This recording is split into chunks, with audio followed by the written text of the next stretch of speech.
I wanted to say what an honor it was to visit the battle group that is deployed here in Poland today, and to see what I consider to be the promise of the Warsaw Summit meeting in July of 2016 now delivered. I have had the opportunity now as Deputy Secretary General over the past few months to visit all 4 of the battle groups. And I can see that that promise made among all allies in Warsaw in 2016 has resulted in certified, effective battle groups that are training every single day of the week to provide for the deterrence and defense of this alliance. So I was very proud to be here.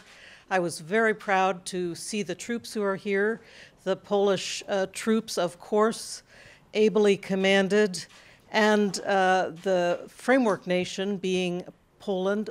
We also have the United States here as the lead nation, Romania, Croatia, and the UK also represented. So all working together and all serving the deterrence and defense of the alliance. So it was a great day, and I thank Poland for hosting me here today. Please. Questions? Are there any changes planned or discussed considering the battle groups? Maybe different more nations or? Well, the battle groups are always rotating, so there are constantly changes going on. This particular battle group here in Poland has already been through 2 rotations. I was very impressed. I saw soldiers today who had been out till 3 o'clock in the morning in the freezing weather completing the training for this rotation. That group of soldiers will soon be leaving and others will be coming in.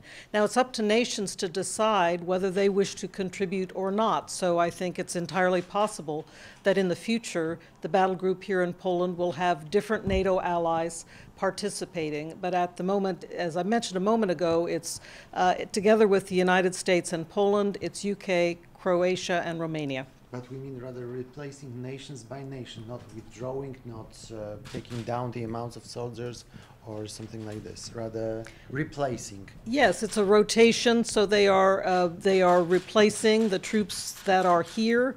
It is entirely possible that new nations will put up their hand and volunteer and send new and different kinds of units here to participate. Of course, that will be up to the lead nation, the United States, and Poland as the framework nation to figure out how all the pieces fit together and what works best for the battle group. Secretary, I would like Polish Radio. I wanted to ask you on the new developments on the Sergei Skripal case. Yesterday's NATO Secretary General, while presenting the annual report, said that membership countries are united with the UK. However, UK government is pointing towards Russia, and for Mr. Johnson was pointing towards President Putin as the perpetrator of the case. So. Will it be some kind of new development inside NATO, and does it relate in some way to the Article 5? The Secretary General yesterday said that we have no reason to doubt or question in any way what is going on, and we support the investigation that the UK is conducting. In fact, all 29 of the NATO allies just 2 days ago came together and put out a very good statement in which the allies said they support the investigation. They consider this really a shocking first offensive use of nerve agent on NATO territory since the end of the Cold War.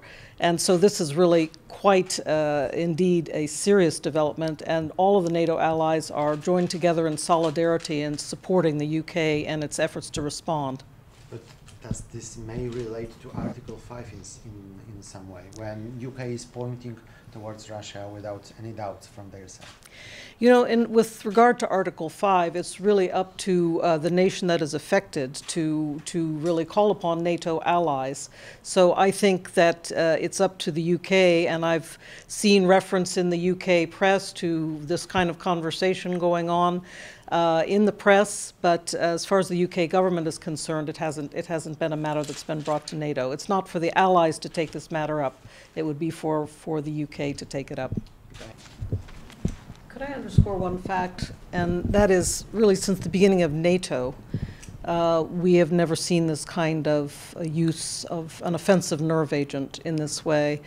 And I think all of the NATO allies are concerned about this important norm that is embodied in the Chemical Weapons Convention. We've seen it weakened in recent years with what has been happening in Syria, and to see this now happening on NATO territory is something that is of serious concern. It's of grave concern, and it's something I think that the entire global community obviously is watching very carefully. So again, the NATO allies called on the other day, called on the Russian Federation to cooperate with the investigation and to answer the questions that the UK government has raised about this agent series called Novichok, that program.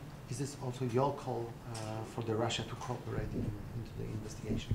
Well, of course, the Secretary General and I are entirely one with our allies around the NAC table, the North Atlantic Council table, so we definitely support what the allies have agreed.